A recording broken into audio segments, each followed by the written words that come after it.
Qala lahu Musa hal attabi'uka 'ala an tu'allimani mimma 'ullimta rusyda.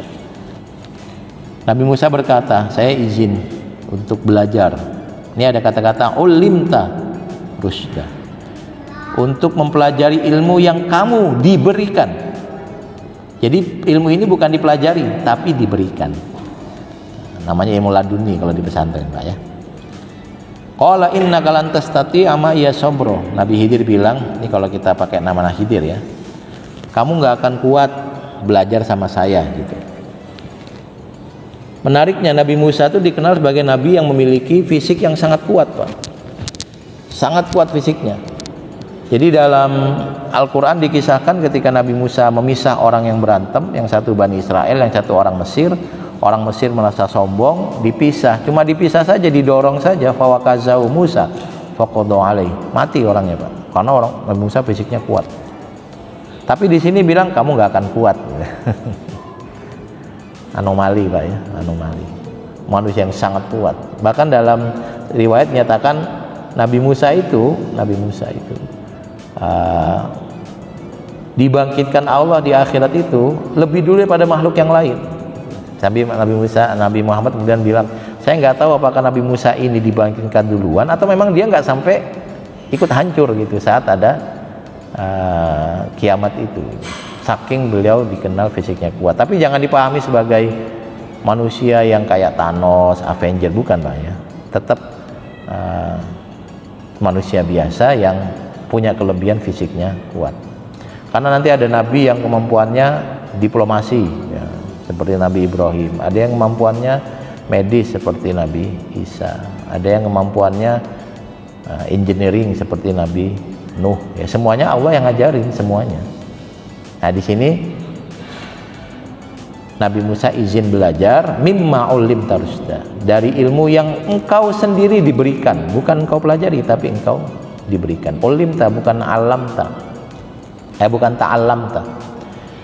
Lalu Nabi Khidir bilang kamu nggak akan kuat, walaupun sosok kamu kuat, tapi untuk masalah ini kamu nggak kuat. Nabi Musa kemudian bilang, satajiduni insyaallahu sabiran wala a'si laka amro. Coba dulu aja. Insya Allah saya kuat, saya nggak akan bantah kamu. Qala fa in ittaba'tani fala tas'alni an syai'in hatta uhdisa laka minhu dzikra. Oke, kalau mau belajar syaratnya cuma satu, gampang, jangan protes, itu saja. Jangan protes. Fantalaqa hatta idza raqiba fis safinati kharaqaha. Lalu Nabi Musa menyatakan siap, saya nggak akan protes. Jalan di pinggir laut, ada perahu sedang ditambatkan, dibolong sama Nabi Khidir. Karena dibolong karam, jatuh ke bawah, tenggelam. Tapi masih diikat, Pak ya, masih diikat. Nabi Musa ngelihat, kemudian qala akhraqtaha litughriqa ahlaha laqad ji'ta syai'an imra. Kenapa kamu bolong, kamu rusak perahu ini? Nanti pemiliknya mau naik bisa berbahaya, mereka bisa tenggelam. Nabi Khidir berkata, qala alam aqul innaka lan tastati'a ma ya sabra. Sudah saya bilang kamu nggak akan sabar. Nabi Musa kemudian berapologi, qala la tu'akhidni bima nasitu wa la turhiqni min amri usra. Ya maaf, saya jangan disangsilah karena saya lupa perjanjiannya. Fantalaqa hatta idza laqiya ghulaman faqatalah. Lalu lanjut berjalan, melihat anak kecil dibunuh sama laki-laki ini. Wah, ini lebih sadis. Kalau tadi perahu dibolong, ini manusia dibunuh ya. Nabi Musa merasa resisten, merasa menolak. Qala qatalta nafsan zakiyatan bi ghairi nafs laqad ji'ta syai'an nukra. Kenapa kamu bunuh anak kecil? Dia nggak punya dosa. Anak kecil itu nggak punya dosa. Semua anak yang belum balik wafat pasti masuk surga, pasti. Walaupun bapaknya tidak muslim, ibunya tidak muslimah, karena dia belum balik, tidak punya dosa, nggak punya pahala juga, nggak punya dosa, nggak punya pahala, masuk surga. Jadi apa di surga? Wallahu a'lam, nanti urusan Allah. Jadi walaupun dia sendiri nggak pernah syahadat, walaupun orang tuanya adalah orang kafir, kalau belum balik wafat pasti masuk surga. Nah, ini ada orang yang masih kecil dibunuh, gimana ini? Laqad ji'ta syai'an nukra, ini sesuatu yang mungkar, yang nggak boleh dilakukan. Qala alam aqul laka innaka lan tastati'a ma'iya sabra, sudah saya sampaikan kamu gak akan sabar. Qala in sa'altuka syai'in ba'daha fala tusahibni qad balagta min ladunni 'udhra. Kata Nabi Musa kemudian minta maaf, ya sudah setelah ini saya tidak akan nanya lagi. Kalau nanya ya sudah, berarti memang selesai pelajarannya. Fantalaqa hatta idza ataya ahla qaryatin istat'ama fa ahlaha fa abaw ayyudayyifuhuma fa wajada fiha jidaran yuridu ay yanqadha fa aqama. Qala law syi'ta takhadha li ajra. Lalu keduanya lanjut berjalan, tentu sudah letih, sudah capek. Lalu mereka sampai di satu kampung. Ingat settingannya kampung di sana bukan di sini ya Pak. Kalau di sini kampung itu kan kampung nempel-nempel. Kalau di sana kampung kosong, kampung lagi di sana. Ya kalau mungkin di Indonesia kayak di Kalimantan lah. Kalimantan itu kan di sini ada kota, lalu kosong, di sana ada kota lagi. Ada jalan penghubung. Saya waktu ke daerah Papua Ujung Pak, itu di satu kotanya itu. Kotanya yang meriah, ya seperti kota banyak kan. Tapi di luar kota itu nggak ada apa-apa lagi, hutan. Nanti jalan lagi jauh. Kalau dulu tuh sampai 12 jam naik motor, baru nyampe di kota yang satu lagi. Nah, ini settingannya seperti itu.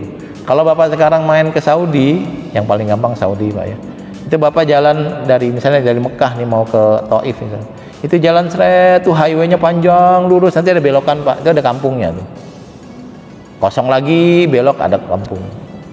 Kadang-kadang kampungnya udah nggak ada orang, rumahnya ditinggal, warung-warungnya ditinggal, udah kosong. Kadang-kadang berkembang karena tempatnya luas, lalu penduduknya nggak banyak. Kalau kita kan kampung nempel, bahkan di sini di perumahan kita ada yang rumahnya satu rumah itu 2 kampung.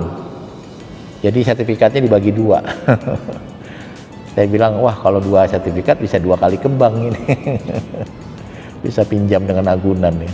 Sampai kayak gitu. Ini settingannya begitu. Sudah letih jalan, waduh nggak ada apa-apa, ada kampung tuh kita ke sana. Lalu minta izin pada orang kampung, boleh nggak kami menginap, boleh nggak kami minta makan, kami musafir, belum makan, jauh pula perjalanan, capek. Orang kampung bilang nggak boleh masuk sini, Anda orang luar. Dalam kondisi letih, lapar, capek, galau, nggak boleh masuk kampung. Kemudian Nabi Khidir mengajak Nabi Musa membetulkan bangunan yang sudah mau roboh. Kata Nabi Musa, ya kita baru diusir malah kerja bakti. Kalau mau kita kerja bakti kayak gini, tapi minta upah supaya kita bisa beli makan, bisa sewa tempat tinggal, kamar buat tidur. Qala law syi'ta latakhadta 'alaihi ajra.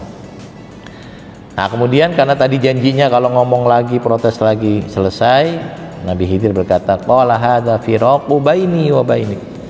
Saunabbiuka bi ta'wi ma lam tastati' alaihi sabra. Ini adalah akhir pertemuan kita akan berpisah. Bapak dan Ibu sekalian, ini settingannya zaman dulu, jangan samakan pada sekarang ya. Kalau guru kemudian ada murid protes, ya jangan kemudian kamu nggak boleh ketemu saya lagi, nggak boleh gitu Pak, settingannya udah beda ya. Ini settingan dulu. Makanya kadang-kadang yang seperti ini ya berlaku pada kondisi tertentu, bukan berlaku kondisi umum. Nah karena sudah mau berpisah, dijelaskanlah amma safinatu fakanat masakina ya'maluna fil bahri fa aradtu an aibah. Kapal yang kita bolongi tadi itu, yang aku bolongi itu milik orang miskin. Jadi di situ ada banyak nelayan, ada beberapa nelayan miskin. Satu kapalnya dibolong. Kenapa dibolong? Wa kana wara'ahu maliku ya'khudhu kulla safinatin ghasba. Karena pejabat lokal setempat itu zalim. Pejabatnya mungkin lagi bilang semua perahu yang bagus kita ambil, kita rampas. Saya nggak tahu kalau sekarang mungkin diblokir gitu. Saya nggak tahu lah itu. Nah, semua perahu yang ada di pinggir pantai yang bagus diambil, kecuali yang karam tadi. Mau diambil, ya sudah tenggelam, nggak usah diambil. Pilihannya, lebih baik perahu ini tidak dibolongin sehingga masih ngambang, diambil, atau dibolongin lalu karam, tinggal ditambal bisa dipakai lagi. Ya kalau kita berpikir mendingan dibolongin, karena kalau bolong dia jatuh ke bawah karam, ya tinggal diangkat, ditambal lagi bisa dipakai, daripada tidak dibolongin diambil sama pejabat tadi. Jadi ternyata ada hikmah Pak ya. Zahirnya perahu kita bolong, tapi hakikatnya ternyata dengan bolongnya itu hartanya terselamatkan. Nanti dalam hidup juga kadang-kadang kita ngerasa, oh dohirnya kita kayaknya mendapat musibah, tapi ada anugerah di situ. Saya kalau boleh cerita, dulu sebenarnya masuk nominasi S2 ke Belanda Pak, tapi lagi-lagi kalah dengan rekomendasi. Yang berangkat malah orang yang saya bimbing skripsinya. Jadi saya waktu S1 itu sempat membimbing 2 skripsi. Alhamdulillah, jadi ada dosen dari Mesir ngajar di Jakarta, lalu dia mau pulang kampung. Lah teman sekelas saya sudah wisuda, teman sekelas saya belum. Dia bimbingannya sama dosen Mesir. Saya bilang, udah jangan ini mau bimbingan, ente pulangnya berapa lama? 4 bulan. Ya udah kalau gitu Anda tanda tangan saja, nanti saya bimbing. Dosennya ngizinin, udah saya tanda tangani, Anda yang bimbing. Nah pas dia balik ke Jakarta, teman saya sudah wisuda. Nah ada satu lagi yang saya bimbing, dia nulis tentang apa begitu ya. Nah ikutlah beberapa, tapi dari aspek nilai mungkin saya lebih tinggi, tapi aspek rekomendasi saya nggak punya. Jadi akhirnya saya sedih Pak, tapi alhamdulillah ada banyak hikmah ketika saya tidak lagi berangkat ke Belanda. Ya walaupun kemudian berangkat juga ke Belanda, masuk juga ke kampusnya, tapi sekarang sudah berbeda. Kalau dulu mau jadi mahasiswa, sekarang masuk sebagai dosen gitu ya. Pernah juga lolos S2 ke Mesir. Alhamdulillah se-Indonesia lolos 9 orang Pak S2 yang tanpa persyaratan ya. Alhamdulillah saya lolos ya, kebetulan semua yang diuji ya, lulus dengan nilai terbaik saat itu. Tapi nggak berangkat juga, biasa saja. Mau ke Amerika juga, alhamdulillah ditanya berapa TOEFL-nya, 536. Wah kurang 550 gitu. Tapi ternyata yang berangkat pun nggak sampai segitu. Alhamdulillah. Tapi sedih. Ya biasa aja sih, karena kita sudah tahu bahwa apapun yang terjadi ya sudah ada ketentuannya, tinggal dinikmati. Nah di sini zahirnya perahunya bolong, rugi. Tapi gara-gara bolong perahunya nggak dirampas, malah untung. Lebih baik ngeluarin biaya 20.000 untuk nambal perahu atau 200.000 nambal perahu daripada perahunya hilang. Mungkin harga perahunya 200 juta, tapi nambalnya misalnya 2 juta, ya mendingan kehilangan 2 juta daripada 200 juta. Artinya bahwa kadang-kadang keburukan yang kita lihat sekarang terbukti nanti sebagai kebaikan di waktu yang akan datang. Kira-kira begitu.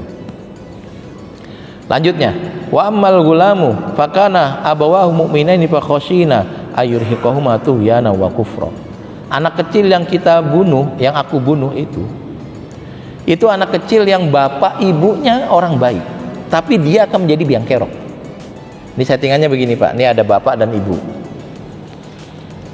Bapak dan ibu orangnya soleh, sangat baik, orangnya sangat bahagia, lalu punya anak ini bandel banget. Karena anaknya bandel, bapak ibunya nggak bisa ibadah lagi. Akhirnya anak ini bandel, bapak ibunya kebawa.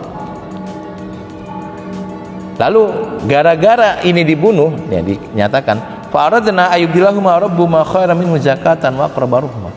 Lalu anak kecil ini dibunuh sama Nabi Khidir, ceklek. Masuk surga anak ini, harusnya masuk neraka, masuk surga. Orang tuanya kemudian Allah kasih rezeki anak baru, yang anaknya lahir semuanya soleh. Maka dia anak yang pertama masuk surga, anak-anak yang baru masuk surga, orang tua masuk surga. Zahirnya begitu. Nah dari sini juga mungkin bisa dipahami kalau ada kepentingan tertentu, nyawa boleh dihilangkan. Saya bukan dalam konteks benar atau salah Pak, tapi saya dalam konteks memaklumi. Misalnya ada orang yang hamil, lalu kata dokter ibu anaknya seperti ini, lalu dokter menawarkan apa mau dilanjutkan hamil atau tidak. Nah kalau zaman dulu kan kehamilan itu kan masuk kategori gaib. Kalau sekarang kan bisa dideteksi dengan USG Pak. Ini bukan benar atau salah Pak, tapi ini maklum atau tidak.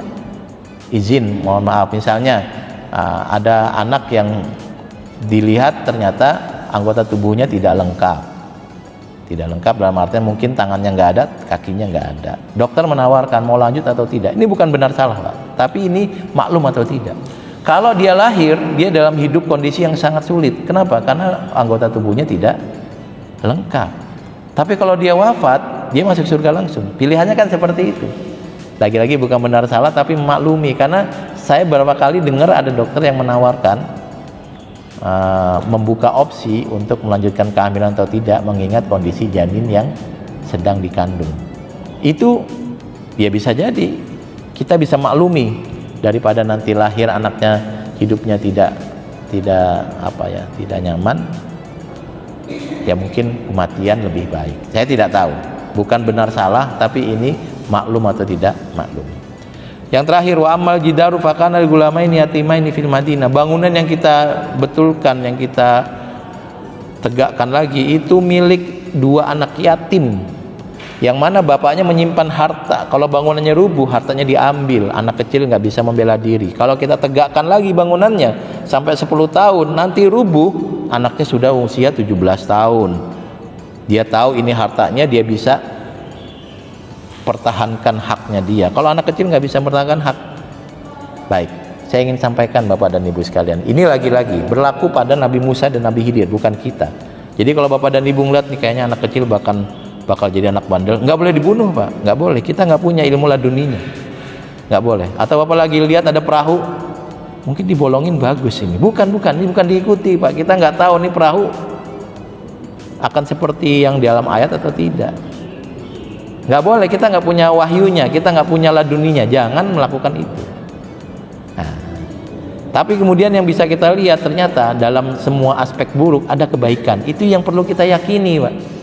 Kita hidup bertahun-tahun, ya mungkin udah 50 kayak saya, ada 60, mungkin ada yang lebih, pernah mengalami banyak yang zohirnya buruk, tapi ternyata kita syukuri di akhir. Ya memang dulu begitu, tapi alhamdulillah sih ternyata gitu, kira-kira banyak. Bapak bisa mengukur, bisa mengingat-ingat apa sih kejadian yang sebenarnya baik ternyata buruk. Kita pilih Pak, kayaknya baik nih ternyata buruk, atau malah kebalikannya. Aduh kok begini, ternyata ada kebaikan di situ. Nah yang kedua, ini ada kata-kata penting yang saya garis bawahi Pak. Ketika Nabi Khidir, dalam tanda petik Nabi Khidir menjelaskan, dia menggunakan kata ganti dirinya. Yang pertama, saat membolongi perahu, dia menggunakan aradtu, aku ingin.